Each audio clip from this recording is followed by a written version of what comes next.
Solo has one of the most boring third acts I've ever seen. The third act is so boring.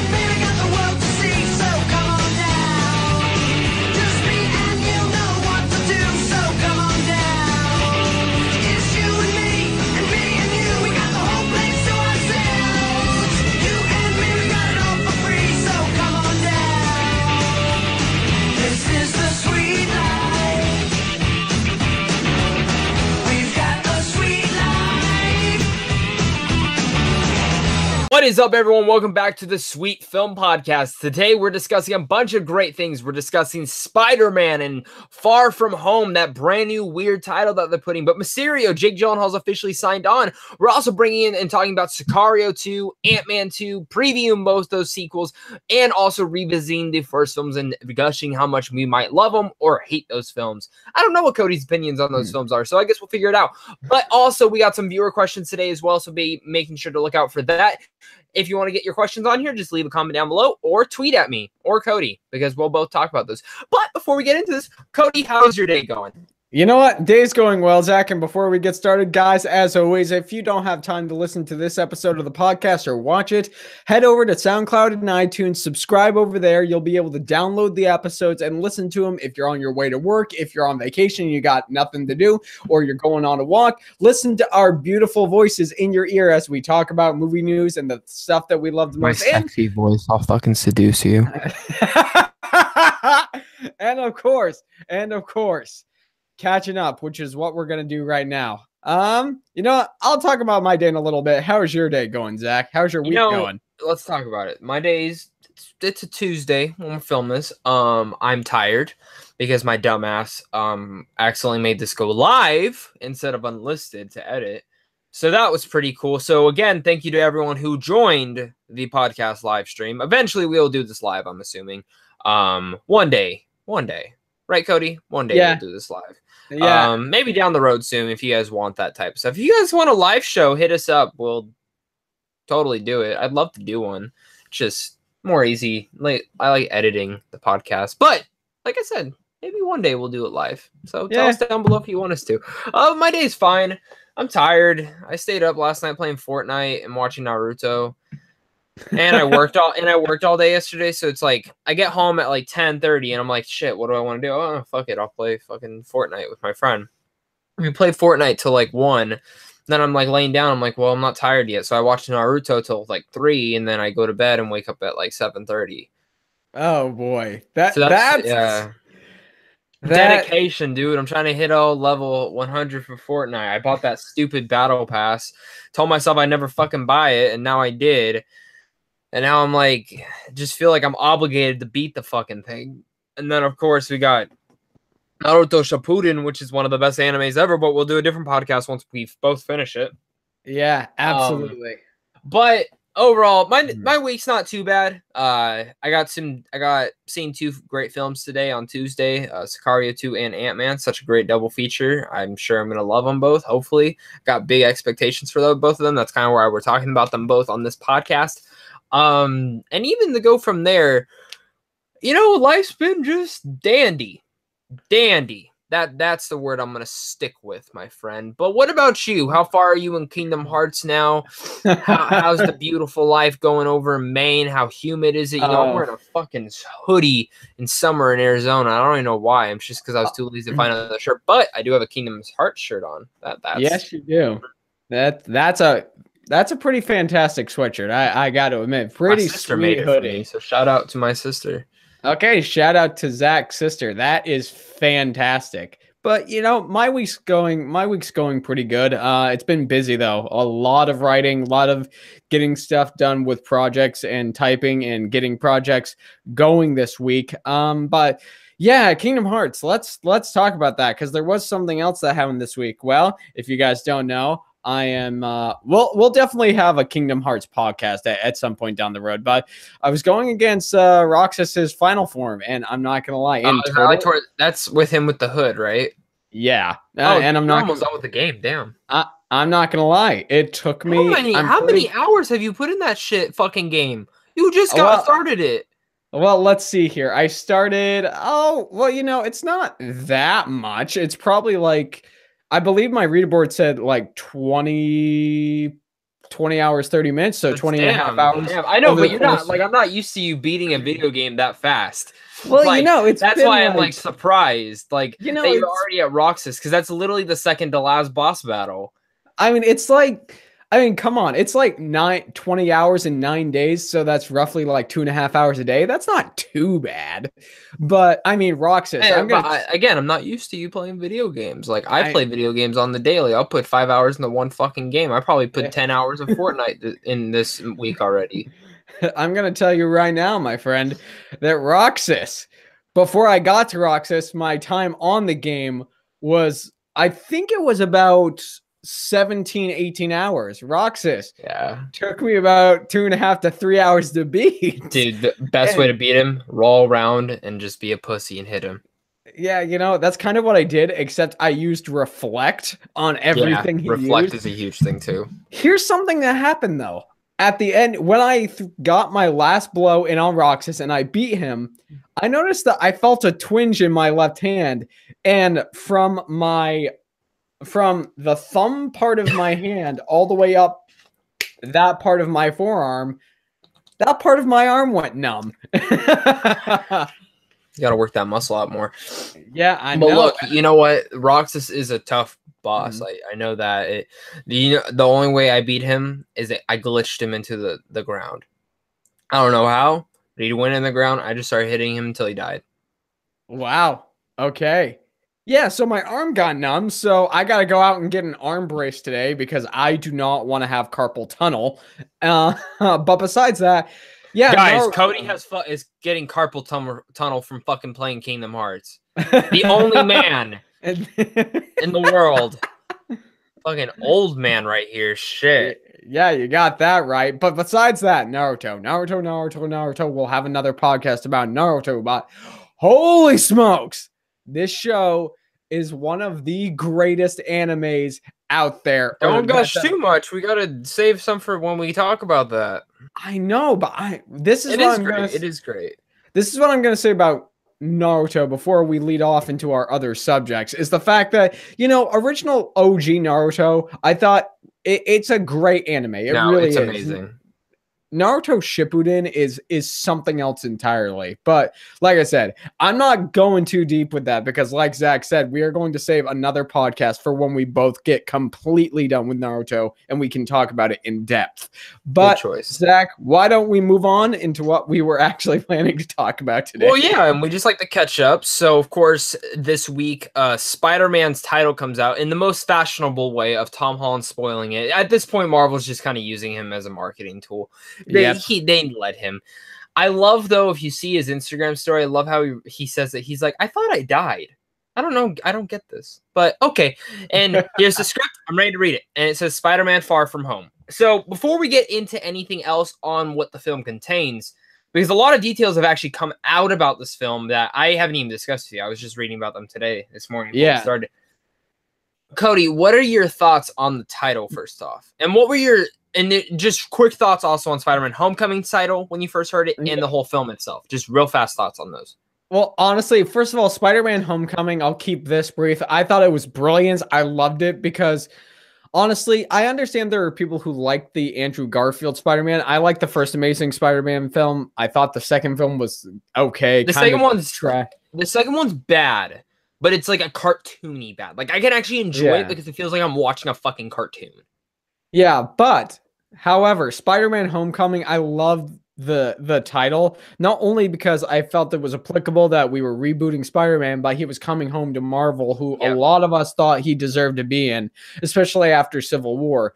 And while Spider-Man Homecoming is not my favorite film in the MCU, I enjoy the film. In my opinion, it is the best Spider-Man centered film we've ever gotten. But Spider-Man Far From Home, considering the events of what happened in Avengers Infinity War, and it's still in theaters, and considering what happened, spoil it. Anyone Okay. who watches this, spoilers, if you haven't seen Avengers Infinity War, you're never going to fucking see the film. I'm sorry. Okay, well, considering that Peter Parker vanished and pretty much died at the end of Avengers Infinity War, considering the title of Spider-Man 2 in the MCU is Spider-Man Far From Home, I think it kind of works. I like the title. See, and that's where I'm at. I like it too. A lot of people are trash talking the title. I like the title, and for people who don't know me, I love Spider-Man Homecoming. It is my favorite Spider-Man film. It's really close to Spider-Man 2 in that one because I had to rewatch both of those lately. But I love Spider-Man Homecoming. The title I hated though. I hated the title when they announced it. Once you see the film, you totally get why. And Far From Home kind of fits in with this whole thing. Now, initially, Kevin Feige has talked about what Spider-Man Homecoming or Spider-Man Far From Home is going to be about. And I don't know if I totally like the idea. I guess I'll get into it, but my Spider-Man, I want him in New York City. And this Spider-Man is going to Europe with his friends for a summer vacation. Don't get me wrong, I don't hate the idea, but for me at least, I feel like it's kind of a missed opportunity. I don't know. I just wanted him more in New York. It is cool. It's going to be cool, definitely, to see Spider-Man in a different atmosphere. We've already seen him in space. We've seen him in some parts of New York, but I wanted to see him in New York again. But that's where I think it's going to be nice is this Far From Home, because of course the villain will be Mysterio, played by Jake Gyllenhaal. And Vulture, Michael Keaton, is coming back, which I'm intrigued to see how they bring in Vulture.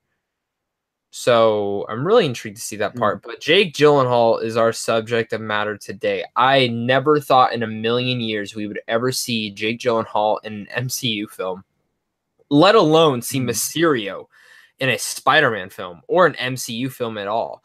Mysterio is my favorite Spider-Man villain besides Venom. I love Mysterio. I love the character. I love the colorization. I love how kooky he is in the comics. And this is actually what I'm hoping they're doing with the story. And I'm probably way off, but I'm pretty sure there's a comic where Mysterio impersonates Spider-Man and he's making him do a bunch of bad things. So it would be perfect that as Spider-Man is gone in these however long I'm guessing the time jump's going to be between Avengers 3 and 4, it'll be cool to see if Mysterio is the one causing the mayhem during a certain amount of these years. And then when Spider-Man comes back, he finds out about this and needs to find this person out. And maybe it happens to be in Europe. Maybe it happens to be somewhere else. But it's very cool to see that. And it's kind of like a cross-country journey in a sense. That's kind of the vibe I'm getting from this. Yeah, no, I can see where you're coming from that. And honestly, Jake Gyllenhaal, it's actually surprising. I wasn't expecting him not only to be an MCU film. Jake Gyllenhaal is one of those actors where I was not expecting him to be in a comic book movie whatsoever because of all the work that he's done before. Well, it's also, did you know he was supposed to be Spider-Man for not James Cameron, Sam Raimi's. Yeah, he was. So when Tobey Maguire had like back issues and stuff, it was very much rumored at the time. I remember that two actors were looking to replace him, and the only one I really remember is Jake Gyllenhaal. And I was like, oh, that's intriguing. So it's kind of like a symbolic of coming home for him. Yeah, I guess so. I mean, it's funny. After we got Michael Keaton in the first Spider-Man film, now we're getting Jake Gyllenhaal as Mysterio. To be perfectly honest, guys, if I'm going to be frank, my only knowledge when it comes to really anything comic booky is movies. I mean, I have read a few comic books in my time, but not a lot. I'm not like a comic book junkie. But Jake Gyllenhaal, I love him as an actor. Every single role that he does, he knocks it out of the park 110%. And with this, I'm just happy to see that we are gonna get probably another great villain when it comes to a Spider-Man film, if not an MCU film. Yeah, especially if he brings what he had from Nightcrawler. I mean, I'm just imagining, like, if we do get the fish globe thing, I'm guessing it'll be earlier on. Imagine just Spider-Man just punches it, breaks a little bit, and you just see, like, Jace, like, crazy-ass face from, like, Nightcrawler in there. I'm like just imagining this, like Kevin Feige, let me direct this shit. I will get it on board with some of the best cinematography you've ever seen, some of the best shots. But Tom Watts is coming back to direct, and I really liked his direction with the first film. I love the John Hughes feel. I hope they don't stick too much to the John Hughes feel. Like, given still have little tidbits in there, but I hope again what they do with the MCU, what they've been doing with every single film is taking the genre and kind of changing it a bit. And I hope they do that with Spider-Man.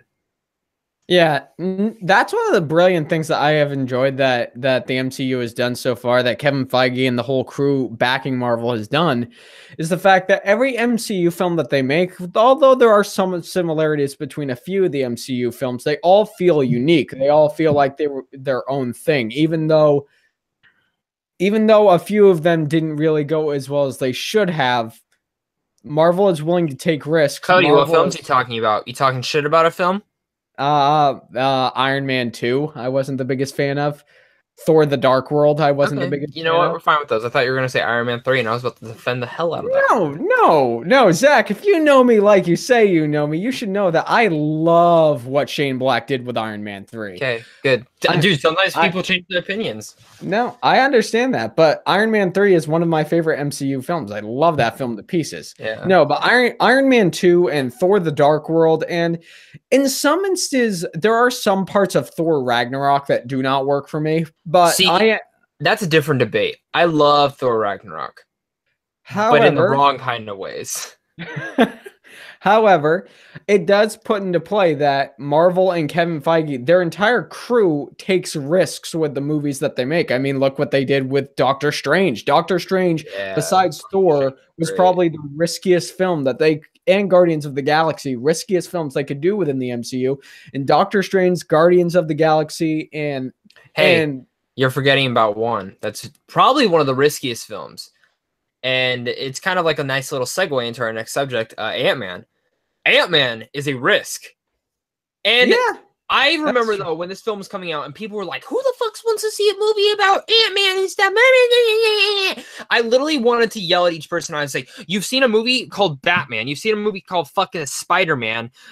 Why are you bitching about a person named Ant-Man? It's the same fucking shit. It's just an ant. You know, like, what's funny? The funny thing here is they actually played to that kind of thing in Avengers Infinity War when Bruce Banner came back. There's a Spider-Man and an Ant-Man? Yeah, it's just a funny joke, though, but I just remember so many people bitching about that. I'm like, put it on perspective that Ant-Man, like, it's just the same as these other characters, and Ant-Man is a brilliant film. Love Ant-Man. It's really good. It is really good. But I'm also a heist lover. So, I mean, hearing that it was a heist film is everything that I wanted to be. And even though Edgar Wright didn't direct it, I thought Peyton Reed did a fantastic job directing it. The CGI and everything in the first Ant-Man is great. I actually even like Yellow Jacket. I thought Yellow Jacket was a pretty solid villain for what he was supposed to do in that film. Yeah, absolutely. I mean, not one of the greatest MCU villains of all time. Definitely not. But better than Hela. That's a debate for another time. But Yellow Jacket, he did work for the film Ant-Man. Is he better than Malekith? Of course. But I'm a better villain than Malekith. Absolutely. But yeah, I mean, Yellow Jacket, although he was fine as a villain, he completely worked for what they were going for with Ant-Man. Yeah, no, I agree with you on that. And leading into this, Ant-Man 2 does come out next week. I'm very lucky to be seeing it today. You're going to be seeing it opening night, of course. And Ant-Man 2, I am definitely very excited for. Positive reception has come out of the premiere. John the Real Talk has seen it and said it's great. And it's a lot of fun. Rama Screen said the same thing. And both people that we follow on YouTube and both are pretty close to. And I really am looking forward to this film. I'm really excited to see the Wasp, though.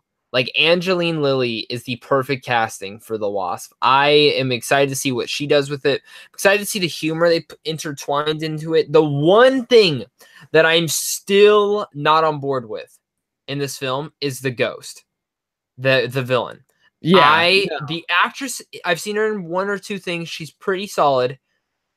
But coming off Thanos and Killmonger, I haven't heard anyone talk about the villain, which is kind of a good and a bad thing, because that means she's not as bad as Malekith, but not as great as the others.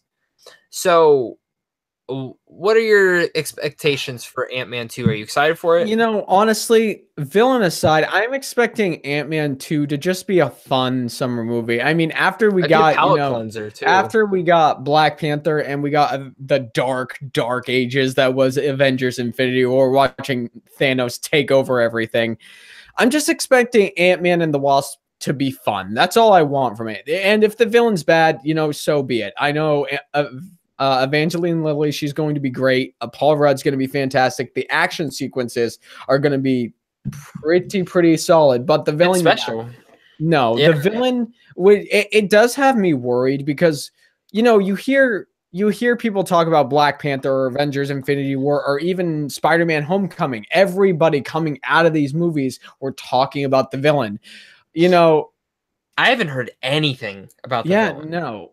Like none of the tweets. When people aren't talking about the ghost as the villain, when people aren't just talking about the villain, it does get me a little worried that it's gonna be another one of those generic Marvel villains where it's just bad guy for bad guy's sake because they want to be a bad guy.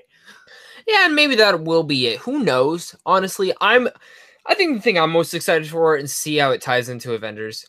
I mean, I have my theories on how it ties in if you really just think about it. I'm not gonna like get into spoilers because for some reason some people think that's a spoiler. Obviously we already spoiled Avengers, but I mean, if you really think about it, I think we can all assume at least how the film will end in some sense of the way. But I am overall really excited for Ant-Man 2.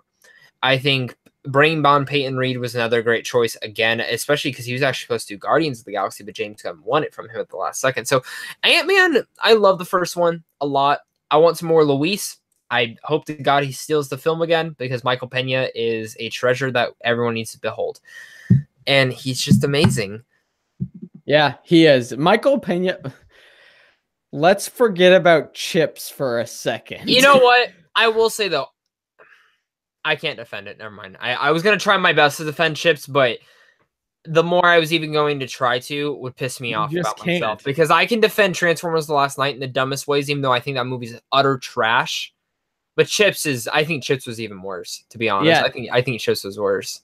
I didn't laugh once. Yeah, let's not bring up Chips, okay? But Michael Pena, you know, he's going to do exactly what he did in the first Ant-Man film, and he's going to make everybody laugh and roar in their seats. Yeah, I remember they were talking about it at San Diego Comic-Con, I think, a couple years ago. They had him and Paul Rudd. They filmed a little thing where they went through and talked about the whole MCU and everything that's happened. And I want to see that. Like, I hope to God on, like, Avengers 3 or 4's Blu-ray, they at least have that scene in there. Because I have to see this. Like, I know it never got leaked out, and I'm like, come on, I want to hear Michael Pena say this stuff. Yeah, no. If we get a whole thing of Michael Pena describing all the events that happened with the MCU with various clips from the MCU movies, just with Michael Pena's voice in the background, I want to see that. Oh, yeah, I'm sure we all do. But, guys, going in, a film that we also want to revisit because it is coming out this weekend is Sicario. Damn. Directed by Denis Villeneuve. Yeah. This film's amazing. Perfect masterpiece. Like I will say this. Like I think Denis Villeneuve, every single film he's made is a masterpiece to me. And that's strong words. But I literally think every film is a masterpiece. I'll even say this. I think his weakest film, and you're gonna hate me for this, is Blade Runner. And it's not because it's his worst film either, because I think that film is super close to being a masterpiece. There's one issue with it. It's too long. That's my one issue with the film. And it's not even, and you know what's funny? I don't even know what my favorite film of his is because they're all masterpieces. Yeah, no. I can see why you would say that about Blade Runner, to be perfectly honest. Blade Runner 2049, it is my favorite film of all time, and this might seem counterintuitive. However, is it my favorite Denis Villeneuve film? It's my favorite film of all time because the content and the messages and the maturity of the story and everything that he did with it. Plus, you love the first one though, so you love the first one. I don't. Well, yeah, I do love the first Blade Runner. Blade Runner 2049 is so much better. Oh yes. However, 100%. Blade Runner 2049 is not my favorite film of Denis Villeneuve's. My favorite film from him is probably either Arrival or Enemy. I love those two films. But Sicario. And this is just plays into the fact that... Damn, I want to talk about Arrival and Enemy now, though. Fuck, we should have just gone to Denis Villeneuve podcast. Hell, this is our podcast. We'll talk about every film we want to with this. Here's the thing when it comes to Denis Villeneuve. Him as a director... You know, say besides Steven Spielberg, it's because of nostalgia and where him as a director holds in my heart. I think he's the best director right now. I do think that Denis Villeneuve is the best director working today because every single one of his films are not only masterpieces, they have a lot to say about humanity. They're films that make you think. They're films that make you go back and watch them over and over again because you want to find out the symbolism. You want to find out each little message that was hidden inside of the sets, everything. And Sicario, it's one of those films, though. Sicario is very special because it puts us in the seat of Emily Blunt's character, who is just amazed by all this stuff happening. And it's really good when a writer and a director can really coincide, because the script's by Taylor Sheridan, another brilliant person that we could do just a podcast alone on. Hell or High Water, Sicario 2 he wrote, and Wind River. And that's my thing, is that the fact that the writing was so well done to be able to put, because it really does feel like we are Emily Blunt going and looking at what Brolin and Del Toro are doing. And god damn, dude, like, it is a magnificent what they have done with this film. I think this film is so good because it paints everyone as a fucking horrible person. But that's humanity nowadays. It paints... Sicario is a different look at humanity, in a sense. And that's how I really look at Sicario. Is it, yes, it's a drug cartel film, and there's some very intense scenes. The one on when they're driving through the border and they have all the cars is one of the best scenes made in the last 5 years. Perfection right there. Some of the best cinematography ever made by Roger fucking Deakins himself. But the film is strong in the way of painting humanity in a different aspect. And that's the best thing about each and every one of his films. Prisoners paints humanity in a certain aspect. How far will you go to find out where your daughter is? Enemy paints humanity in a different I can't even talk. Psychological. Thank you, my friend. Psychological aspect, because Enemy is one of those films that I think at first watch you won't think it's a masterpiece. On rewatch and looking into that film, it is a masterpiece of how much symbolism, how much hidden meaning is in that film. That is an art house film at its finest, and one of the best films I've ever seen. I totally get if someone says that film sucks, but the ending for that film gave me the chills. And then Arrival. The only one of his films to bring me to tears by the ending of that film. And I remember being next to my friend and turning to him and said, I never thought I would fucking tear up and cry in an alien film. But Denis Villeneuve did it. I think, for me, honestly, and it's so tough to say what my favorite film of his is, but I think Arrival is probably my favorite film of his. But man, tomorrow I might wake up and Sicario or Enemy might be it. The only reason I'm saying Arrival right now is because I want the tattoo. I have a tattoo I want to get of the symbol from it, and it is a brilliant film. But Sicario is brilliant. I love Sicario. I'm gonna watch it today before I go see the second one again because good. What would you do for love? It's basically, I mean, the whole emphasis on communication and how we treat each other and how we look at each other was a whole basis of Arrival and why language is so important to us as humanity. And then, you know, a film like Blade Runner, where it literally doesn't pick one aspect of humanity. It literally picks apart every aspect of humanity and makes you question humanity itself. I mean, Denis Villeneuve is... Honestly, he's one of those directors, very few, where I say he's a director like no other. There is no director out there like Denis Villeneuve, because every single one of his films is a masterpiece. Like we've stated over again, they have messages that not a lot of other films touch on, and it's just... He's just a powerhouse of a director. And Sicario is a powerful look at humanity for sure. I will say though, the funniest thing about seeing the first Sicario in Arizona is everyone remembers the opening scene where it says Chandler, Arizona. That is bullshit. That is not what Chandler, Arizona looks like. And I would know. Everyone in my theater was laughing their ass off when that scene came up. Yeah, you know what? It's official. You know, if I was in that scenario, I'd probably be laughing too because I have officially seen Chandler, Arizona, and what it looks like. So. Yeah, well, it's also funny, like when you see a movie and it's in a location that you see, or they mention like where you're living at, and I feel like if you live in that state, or even if you know about it, like you kind of laugh, like slightly. Yeah. Like anytime someone mentions Arizona in a film, I'm like, why? No one likes Arizona. Yeah, no, it's actually funny. Speaking on that note, movies that paint locations to their state. It was one of those films where I didn't laugh at it because the town were all the town of Derry, Maine. It's funny because it's supposed to be like an evil twin stepsister of Bar Harbor in Bangor, Maine, around where Stephen King lives. And honestly, that film, I laughed, but it's simply because of how accurate the locations were. Because if you guys don't know, a good portion of the first chapter of it was actually filmed in Maine. The other half was filmed in Canada. But guys, listen, Cody loves it so much he didn't show up to the set to sneak on. Yeah, that's because I didn't see them. I would have gone there if I had seen them. Well, Cody, you got a second chance. You got a second chance. Yeah, because the second one is recording there. That's true, and you know I might sneak in there just so I can say hi to James McAvoy and Jessica Chastain. Damn, dude, give him a hug for me. But guys, Sicario 1, great. Sicario 2 comes out this week. I'm actually really looking forward to it. Griffin, our friend at Men vs. Movies, did get to see the film already. He put up his review. I'd go check it out. He loved it. Third favorite film of the year, I think that's what he said for him. And that makes me excited. He said Taylor Sheridan's script really shines and the direction's actually pretty good. So I'm looking forward to the second one. I don't expect it to be better than the first one. I just expect it to be really good.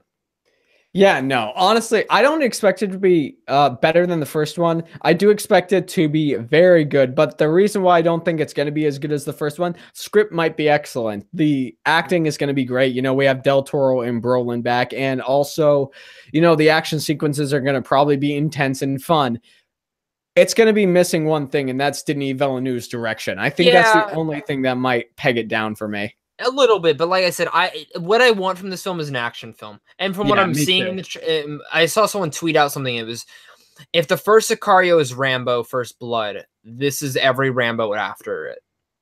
Which, if you really look at that, it's a nice comparison. Like, I haven't even seen the film, and that's kind of what I expected. Yeah, no. I mean, if first Sicario was Rambo, it's just what everybody's expecting from this film, us included, is it's just going to be a fun, enjoyable battle with the drug cartel film.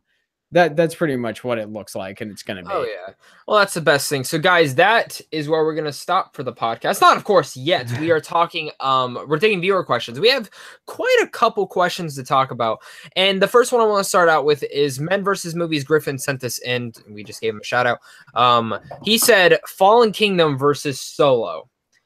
Cody, which side are you on for this? Gosh, you know, in all honesty, because I enjoyed both films. I gave Solo a better rating because I do think that is a better overall movie. But you would rather watch Jurassic World. I want to debate. I will debate whatever one you do not decide on. Okay.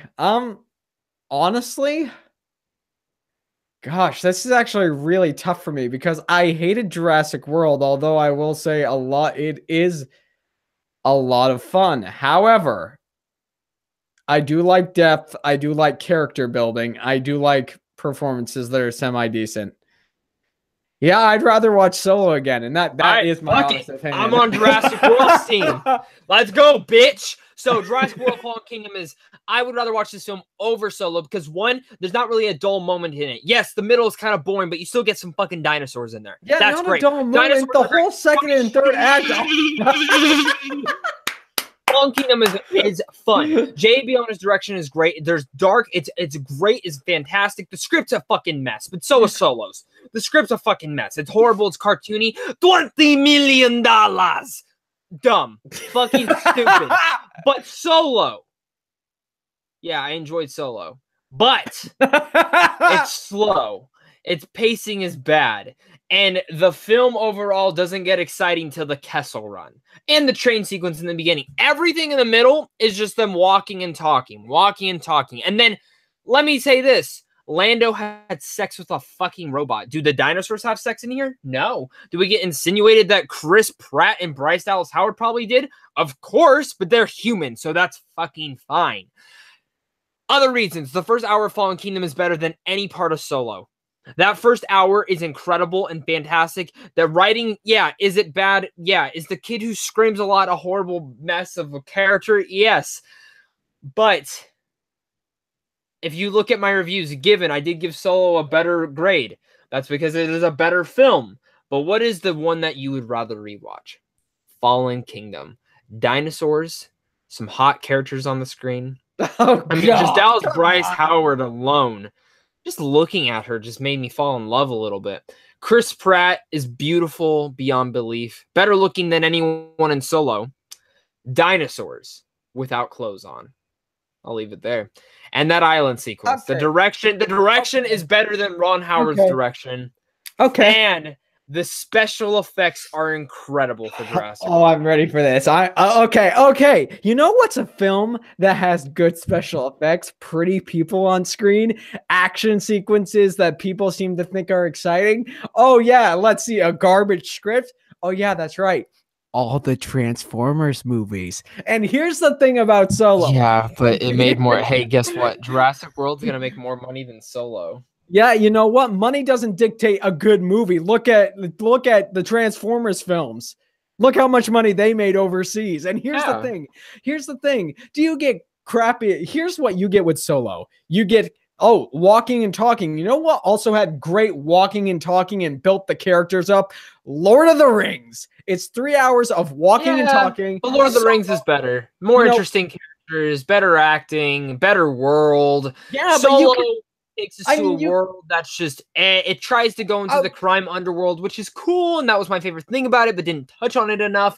And the film would have been better if it was just a crime underworld film that had a Solo fucking cameo, not type of stuff where we find out Lando's having sex with a robot and Khaleesi's barely in it, and we have these stupid twists that we knew were going to happen. This is the worst thing I've ever been a part of. Here's the thing. You can't say that the Lord of the Rings is... For people who can't see me, I was imitating him. Yeah, here's the thing. Saying that the Lord of the Rings has better acting, better character building, all that stuff better than Solo, yeah, no duh. But you could also say that with Lord of the Rings and Jurassic World. You know what Solo does not have? Solo does not have a terrible second and third act. The villains in Jurassic World are cartoonish and over the top. The second and third act are boring. They copy literally everything. The third act is not boring. The third act is not boring. Yes, does it copy stuff? But so does Solo. It rips off Jurassic Park. It literally rips off so many elements from the first Jurassic Park film. Nostalgic thing. Oh, let's bring up Jabba the Hutt. They'll know who that is. Oh, let's bring up this bounty hunter. They'll know who that is. It literally does the same exact thing that Jurassic World does. And given, is Jurassic World do it? Absolutely. But honestly, when I saw the film, none of that stuck out to me. None of it was in my face like Star Wars has been, where it was a direct tie-in or a knockback to the original. Yes, after the film and I started rewatching the other films, I'm like, yeah, the Brontosaurus scene, knockoff when he goes dying in the fucking lava. Yes, the handle scene is off of the original, but I didn't recognize that until way after. The T-Rex pose. I didn't even know that, honestly. I just assumed the T-Rex. I'm pretty sure Meet the Robinsons, that Disney film, copied that fucking film too. But that's my thing, is that Solo at least doesn't... Like, when you're watching Solo, those things stick out to you. Wright was a great actor. Lando was great. But I didn't learn anything new about their characters, except that Lando likes to have sex with robots. In that category... The film did not prove itself to be worthy, even though in my review I said it was, because it was a fun film. But I didn't think they gave enough character development. Given Fallen Kingdom doesn't give any character development either. But they gave a little bit more for Dallas Bryce. Dallas, your name is too fucking confusing. Bryce Howard to do. And given, yes, they Fallen Kingdom touched on a very touchy subject that, yes, does it go and pan out the right way? No. But it touches on animal cruelty and animal quarantine and should we save these animals? But obviously they're dinosaurs. And yes, there's some stupid things there where like dinosaurs are already extinct and Ian Malcolm should have been in it more because I always want fucking more Jeff Goldblum and he's just like glorified cameo. But they do touch on that subject, and that's something that is a little touchy in today's subjects and like today's world that people do need to look at. And I thought Bayona touching on that, I think you could tell his direction style was in there. And if he would have written the script or had his Sergio, the guy who writes almost every other script he's ever written with, write the script, I think it would have been touched on it a bit better. I'm not saying, you know what? Again, Solo overall is probably a better made film. Actually, it is a better made film. But Fallen Kingdom is more enjoyable. Dinosaurs, no sex, some hot characters on screen, $20 million. And that, honestly, I like the third act. The third act, going back to its horror routes, was nice. The second act is trash. I'll say that. Second act's trash. The second and third acts are boring. What are you talking about? No. The second one is. Here's the thing with Solo. But Solo has one of the most boring third acts I've ever seen. The third act is so boring. So fucking boring. So was the second act in Jurassic World. That's the second act. So we both have fucking boring acts. Yes, the Kessel Run was exciting. You know what? The first act. Oh my God. Cody, I'm going to rip your dick off.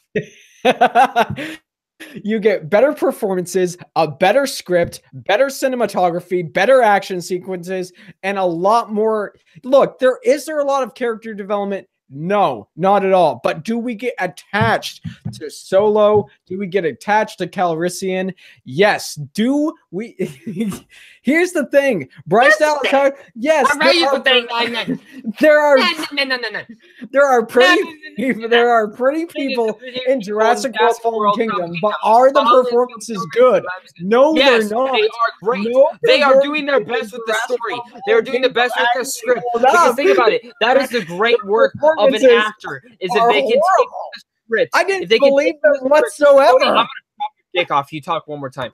The thing about the great things about those two actors is, yes, are they playing themselves pretty much? Yes, but they are actually taking a shitty script and making it their own, doing their best with it. Unbearable. They are not unbearable. You're saying that because you're trying to win this. No, actually, I'm not. I found their performances to be unbelievable, unbearable. I'm going to say my rebuttal. I'm going to say my rebuttal right here. Okay. The reason Solo sucks over Jurassic World is because we find out how Solo got his last name. Done right there. That is literally the worst part of that film. You know what? It literally tanks the whole film. You know what? Here's the thing about Jurassic World. Bad performances, a horrible script. The second and third act are horrendously done. That's your opinion. And the overall film is... Okay, are you going to say the second act is actually good? I didn't say it was good. I thought it was just fine. Cartoonish characters. And here's a point. Trying to weaponize dinosaurs. That's about the stupidest plot point you could ever get in a film. You know what, though? It's stupid, but I'll defend it. I defend it because in real life, what did they use animals back in the day for? Warfare. Horses. Fucking elephants in Carthage, Africa. So in the same way, like if you really think about it, they're trying to just do what the fucking Hannibal did in Carthage, Africa back in the fucking 1200th century or whatever. So in a sense, I mean, if you really think about it, if I could ride a fucking T-Rex in the battle, I fucking would. That's awesome. Riding a dinosaur in the battle. That's awesome. I would destroy cities, landscapes, the White House, everything. You know, here's the thing. If I could also travel with it, if I could also your grave. If I could travel with a bunch of bounty hunters and not be caught and turn into an awesome smuggler like Han Solo, I would do it. But is it reasonably possible? No. And you saying that the actual plot point of weaponizing dinosaurs is smart? I mean, come on, Zach. Are you honestly going to say that you like that plot point, that weaponizing dinosaurs was a good part to put in the script? I mean, they already set it up in the first one, so I just assumed it was in the second one, so I already knew what I was getting. Yeah, and everybody hated it in the first one too. Like I said, I made my argument for it. People weaponize animals. They're the same fucking thing. You know what? Here's my last point for Solo. As long as they don't have fucking assault rifles buried into a fucking pterodactyl's back, and as it's flying in, shooting down, that's cartoony. And I'm actually surprised it didn't happen. But if that does happen, then you win. But the fact is, your film falls apart when Solo keeps his fucking last name because some guy's like, Solo. That sounds good. Dumb. Fucking stupid. If I could have it, my camera zooming in on me, I fucking would. Because it's true. Okay, here's my last point. There's no here's last my point. last point. This is my rebuttal. You did not win. Here's my rebuttal. Actually, to be honest, guys, comment down below and tell me who you guys thought won. That's how we'll tell. With Solo, does some parts of the film fall apart? Of course. But you could say that with every film. You could say there except Arrival. Yeah, except Arrival. There are films that you can say there are plot points that fall apart. Of course. With Solo, you get great performances, a script that doesn't fall apart from minute one that the characters start talking. You get cool action sequences. You get a fun summer adventure that you can go back to, that you can learn from. You can get some messages from. Oh, yeah. And also, it's a fun adventure that's different in the Star Wars universe. That's fun. What do you get with Jurassic World? A horrible script, performances that are half-baked, a second act that makes you want to rip your hair out.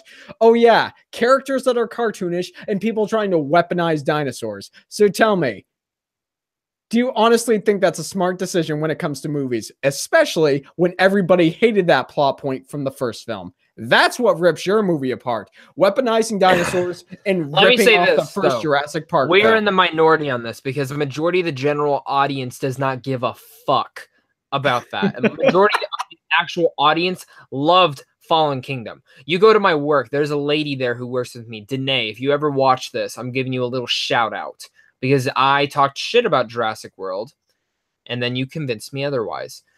I thought Fallen Kingdom was just fine. It's a good film. Is it bad in some parts? Yes, but so is fucking Solo. I liked Solo, but Solo, again, is just a fine film. But apparently people like dinosaurs more than Han Solo because it's making more money. End of discussion. There we go. Guys, that is me and Cody. We're both very passionate about this. So, yeah, leave us down below and tell us who you guys thought won. But going on to our next question, Sean Chandler decided to ask, what are your Myers and Briggs personalities? So I'll just bring it up. Me and Cody actually have the exact same one. Yep. ENFP. That sounds like an HPV or HIV disease, but it's not.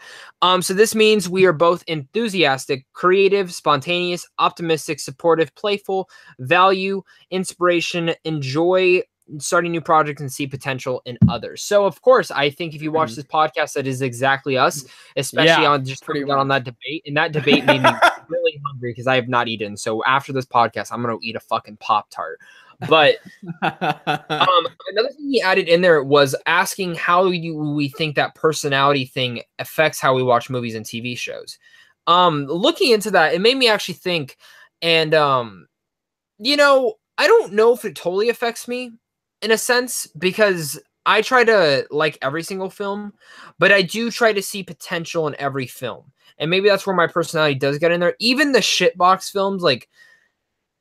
I even want to say Transformers. Like, I try to see my best in, like, why they would make this, given not just for the money, but, like, good aspects of it. Because I don't like trashing film overall, because every film is a form of art, in a sense. And some films are more like art, and some films are cash grabs. And sorry, guys, I'm really hungry now. I look at, like, I'm trying to think, like, Transformers, there are some decent things to it. you know, like the actors, Mark Wahlberg is at least trying. What would you say, Cody, though? Like, how do you think your personality affects how you watch movies? Well, with me, honestly, I've always been under the mindset that I love it when people get creative. So going into any movie, whether it be Sicario or whether it be something like Blade Runner 2049 or whether it's something along the lines of a Transformers movie, even if the movie is bad, I'm always hoping that the directors and the creative team are going to find a creative way to tell a story. And so, you know, it's one of those things. It's one of those things that spurs me to go along and keep going to the movie theater each weekend. It's one of those things that makes me excited to go to the movie theater because I like to see what the creators, even if the movie turns out to be bad, we both know that it's a very hard and arduous process to actually go from planning a movie out to actually getting it on the big screen. It's a long process. And so I always like to give creators the benefit of the doubt. And just on a side note, you know, besides watching movies, when it comes to the stuff that Zach and I do, I think it definitely helps. It helps our creative juices flow because if you guys don't know, this is definitely a plug, is the fact that in a little bit, in a few weeks, there's a certain project that Zach and I have coming out that is solely about creativity. It's porn. Yeah, it is. Cody filmed me. Yeah, not with him, with someone else. Look out for that, YouTube. But yeah, that's pretty much what it comes down to. Yeah, and I actually the personality thing, that was a really good question to give us because it's something I've never really looked into, but I do like that kind of like personality stuff. So taking the test was actually a lot of fun, but going from there, we have one more question to discuss today, and that is our 3 favorite movie franchises. Now, I left this at the end because I knew this one would probably take us a little bit longer, and John from The Real Talk gives us this question, which was a really fantastic question. Cody, so I don't know if you want to say your third one, and then I'll go 3, and then 2, and then 1, and whatnot. So we can just do that and talk about our 3 favorite movie franchises. We could do a whole podcast on this thing, but we left this to be at the end. And I will say, though, do not get mad at my franchise list because my list, I chose to do films that I didn't think others would choose. Because so I'll leave it at that. So Cody, what's your number 3? Okay, well, are we allowed to do franchise lists? Now, are we talking about franchises like the MCU, Batman films, okay, Twilight, okay. that type of stuff? Then number 3 is Twilight. No, it's not. My number 3, honestly, my number 3 right now is Star Wars, and there's a very specific reason for that. Now, guys, he's gonna make fun of Solo. Here we go. It's gonna prove my point even better. Yeah, no, actually, I'm not gonna make fun of Solo. What I'm just going to say is, for those people who know, I am a big fan of The Last Jedi. I will still defend that film to my dying day, but I have been noticing over the past few years, when it comes to Star Wars, there have definitely been made some changes when it comes to the films, when it comes to the messages they teach in the films. And, you know, some people may be saying that I'm going to be copying Jeremy Jahns here because he made a video about this whole subject. But in all honesty, it's something that I've noticed too. It's the fact that Star Wars used to be a very, very escape-oriented franchise, and now it seems like they are putting messages in their films just to put messages in there. But don't get me wrong, I still love Star Wars, and I did enjoy Solo. But Star Wars, I'm really hoping that it comes back. But Star Wars, it used to be number 1 for me. It was definitely still number 1 for me when Last Jedi came out. But I mean, it's definitely dropped a couple of pegs after seeing Solo and thinking about it. Man, I'm curious to hear what your other 2 are now. Then I have a feeling I know 2 of them. So like I said, mine's gonna be a little bit different than others. And after we're done, we'll give some honorable mentions to whatever we didn't talk about, because these all mine are pretty much like, yes, Star Wars would be mine, but like I said, if it's an obvious one, I kind of took it away because I actually wanted to tie in some other franchises and talk about them. So number 3 is Pirates of the Caribbean. I love this franchise. I think it's fun. Stranger Tides is shit, but each and every one of them is fun. The mythology building, the characters in there, they're fun. It's a fun blast at the movies. That's why it's made so much money. It has its own ride after it. Obviously, the ride came first, but I have a total blast watching every single Pirates of the Caribbean film. I'm sorry. I know some people hate them. I totally understand, but this is my Fast and Furious. Okay. Well, now that we're talking, if we're going to talk about one that isn't so obvious, number two for me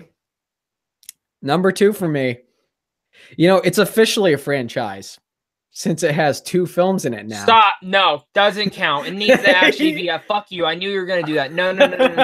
Yes. Yeah. Franchise. No. Not Blade Runner. No, eat my ass. It's not Blade Runner. No. You're not allowed it's not to do Blade Runner. What are you going to say? Wait, what do you count as a franchise, Zach? I count 3 or more. 3 or more. Okay, because I was going to choose The Incredibles. Can I count that as a franchise? Yes, because I like the movie.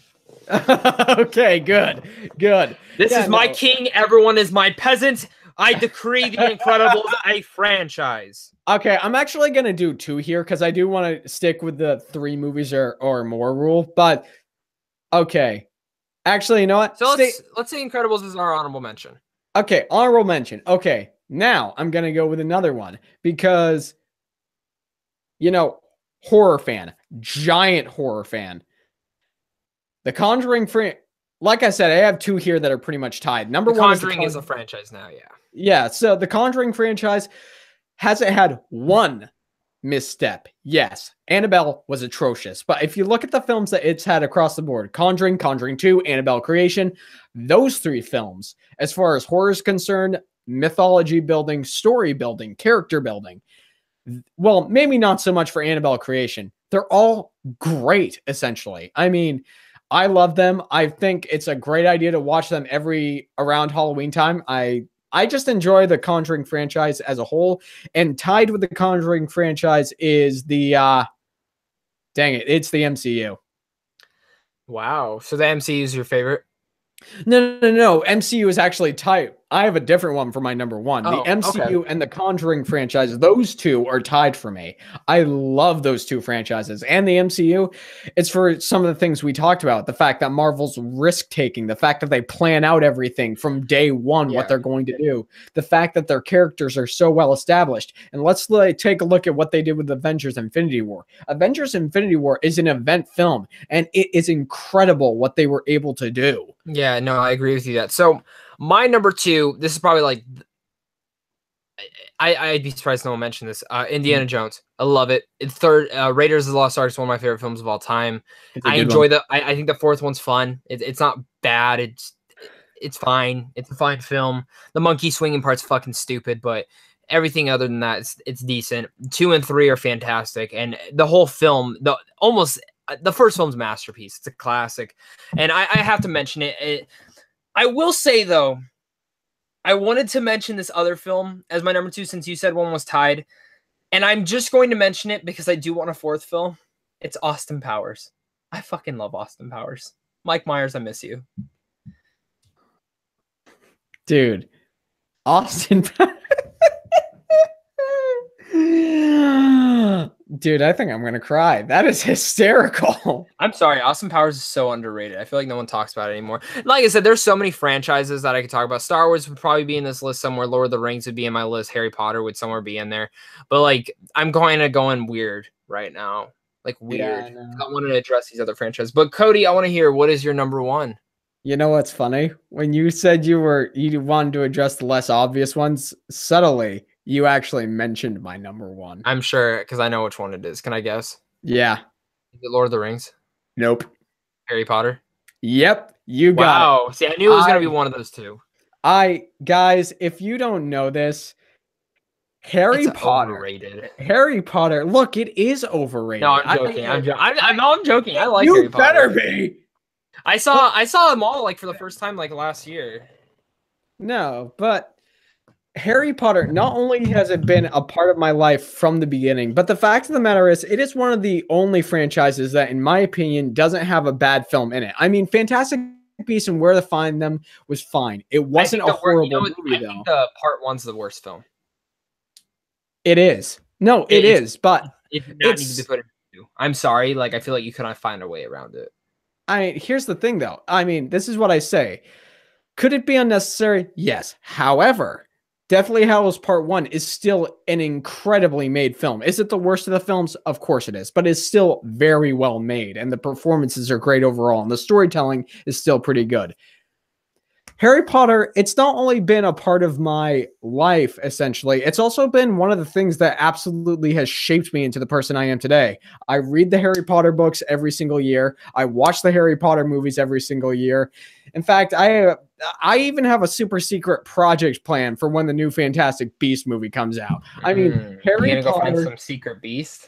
so many messages, so many messages, so many lessons to learn about yourself, about the people, about how to become the best version of yourself that you can be.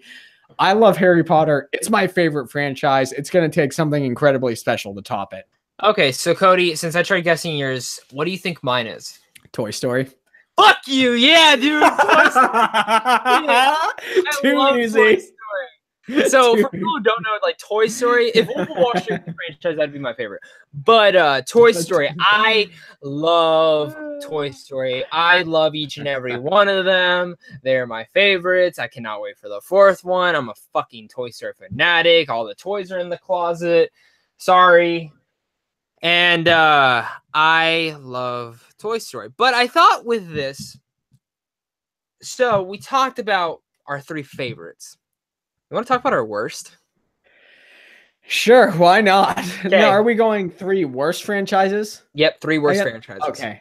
So I'll start with my third one. Okay. Transformers. I get it. I defend the movie sometimes, but they should not be this bad. I'll just leave it there. You know what's funny? You said exactly what I was going to, because Transformers is also my number 3. Yeah, it's bad. I mean, it's just horrible. Let's just leave it at that. Yeah. So, Cody, start with your number 2 then. Okay, number 2 for me. Oh gosh, what is my number 2? Because there's a lot of bad ones. I know what my oh, you know what? It's funny because my number 2 and number 1 they are very much related. Number 2 for me is the Twilight franchise. Okay, I knew you were gonna. I knew you were gonna say one. I wasn't gonna take that one because I'm not gonna lie. Like, yeah, are they horrible? Absolutely. But the last one was actually a pretty decent film. It was decent. It wasn't good. No, I liked it. I hate that scene in part 1 was fucking hilarious. Dude, I'm disappointed I didn't put that in best sex scenes. I'm so pissed off. Can we go back to that? No, sorry, podcast is already. I can't do it anymore. Dude, how don't we think about Sausage Party for best sex scenes? Holy shit. I do not even know. Okay, now we're going off track. Okay, but tell us. But yeah, no. Honestly, I hate the Twilight franchise, and it's because I hate the way it depicts relationships. It's the one thing I despise about the Twilight franchise. Another thing that I despise about another franchise that does it even worse. I know what you're talking about, yeah. But the Twilight saga, the Twilight franchise, whatever you want to call it, the way it depicts relationship, the dialogue, the performances, everything about those films is just downright atrocious. And I'm done talking about it. I'm just done. All right. Well, my number 2 is Ice Age. Yep. The Ice Age franchise has just gone fucking downhill. It's horrible. It's like, what are they even doing? If there's another one that's going to come out, it's dumb. First 2 were fine. The dinosaur one was cool. I mean, the first one was good. You didn't like the first one? No, I honestly, every time my mom put it in when I was a kid, I was like, this is fucking stupid. But I don't know. I like the second or the third one, but other than that, and it's not even like I liked them. Like I thought they were fine. But I hate this franchise. But we all know what your number 1 is. So just say I'm gonna say a different number 1, but actually, considering mine is so obvious, I want to hear your number 1. Hunger Games. Really? Dude, I love the books. Absolutely adore the books. Loved Catching Fire. I loved Catching Fire. Hated Hunger Games. Hated Mockingjay Part 1 and hated Mockingjay Part 2. Hated. Literally think they're trash. And this is coming from someone who loved Catching Fire. I think Catching Fire is one of the best book adaptations ever. I think it's wonderful. I love the books though. And I thought the direction and everything was just bad. The acting's fine. I think Jennifer Lawrence was a good Katniss, but I hated the last 2 and I hated the first Hunger Games. I understand that, like, I probably could put this at number 3 to be honest, but I kind of want to be dramatic.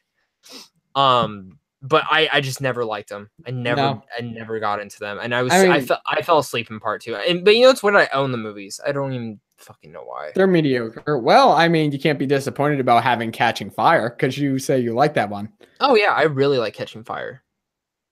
All right. Speaking of book adaptations, my worst franchise is the 50 Shades of Grey. You know what? You never saw the third one, though. I didn't.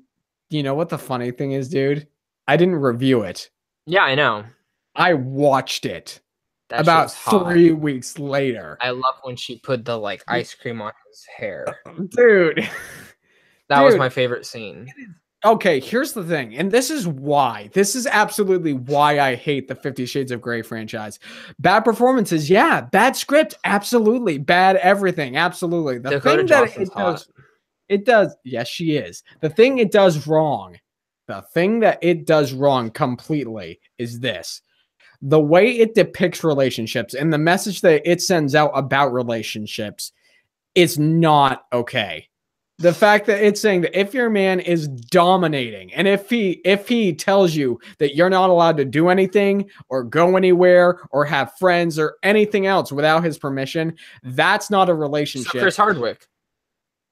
Yeah, or Ted Bundy. Oh, fuck, I shouldn't have said that. No, it's okay. It's okay. I said Ted Bundy. That's okay. Yeah. Or Harvey Weinstein. But Harvey anyway, Weinstein's guys, a rapist. But that's my point. Yeah, no, you make a good point. So with that said, I said we want to do some honorable mentions. So I am going to do 3 honorable mentions really fast and 3 dishonorable. And then Cody, you'll give your 3 and your 3. Yeah. So Mission Impossible is 1 for my honorable. Mission Impossible is really well done.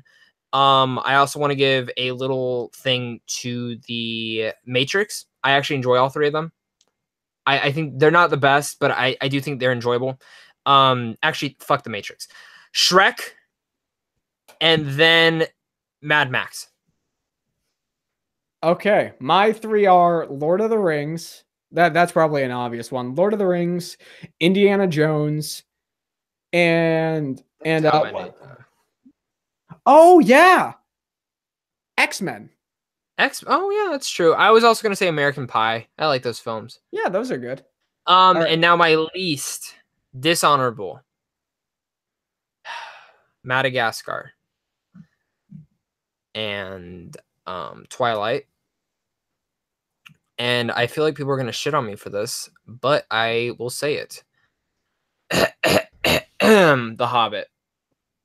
Yeah, I'm with you there. I don't like the Hobbits. I don't know why. I'm so disappointed in those films. I still haven't finished all of them. I can't. I try. The first one's good. The first one's good. I like the first one a lot. But what's your 3 dishonorable, Cody? This is going to surprise people, but as far as franchises go, Jaws, because Jaws is a franchise. The first one is a masterpiece. Every other film that comes after is atrocious. So there's that. I think they're funny. There's also, let's see here. Oh, I should have had these picked out by now. Holy crap. Bad Boy. Very funny. No, I'm okay with the Bad Boy films. No, I'm just saying you're a bad boy for not. Oh, I know. Do you want me to throw some your way? Yes, so I can think. Let's see here. King Kong. Godzilla. I got one. Cars. That's also in there for me. What about the DCU? No, because I really enjoy Man of Steel. I like Wonder Woman, and I think Batman v Superman is a really great movie. So no. All right, well, guys, you know what? We actually forgot to talk about one franchise that's really good. Planet of the Apes. So I'll leave it at that. The remakes are fucking amazing. Yeah, but guys, that is our sweet film podcast. Yes, we're there. We're all tired, but I hope you guys enjoyed this one and me and Cody debating, yada, yada, yada, all that type of shit. So make sure to leave some questions down below for us to talk about on the next podcast episode. I'm going to be taking some from some other people that we didn't get to put in here. We promise to do almost every question, as long as it's not stupid. So we really appreciate all your guys' support. Make sure to be liking this on iTunes and SoundCloud, correct? right? Yeah. SoundCloud. Yeah, so make sure to iTunes be liking and those. SoundCloud. And YouTube. Yeah, of course, YouTube. You got to hit that up. Make sure to share this podcast as well. Tell us who you guys want to be on or who you guys want guests. If you guys want some big timers, go tweet at them. Tell them hashtag get on that sweet film podcast type shit. But Cody, before we get going, tell them where you can find or where they can find you. Shit, I can't talk. We're both tired. I get it. So guys, you guys can find me as always on YouTube. Just search Cody Curtis. Should be the first name that pops up when you search it. You can also find me on Twitter and Instagram. Search _Cody_Curtis. And of course, right here with Zach, planning out new projects. And of course, on the Sweet Film Podcast. Yeah, it's the Sweet Film Podcast. It's very important, guys. I love doing this podcast. It's fun to just talk about a bunch of random topics and just have fun talking film. That's the most important thing about this, guys, and all kinds of geeky stuff. So, guys, thank you guys so much for watching the Sweet Film Podcast. You guys are seriously all the best. I appreciate every one of you guys who watch this, who take their time to comment, who take their time to share. It seriously means a lot to me and Cody. So, guys, I want you guys to understand this. Until next time, you guys all stay sexy, stay classy, and understand that Fallen Kingdom is better than Solo. You guys all have a great rest of your day.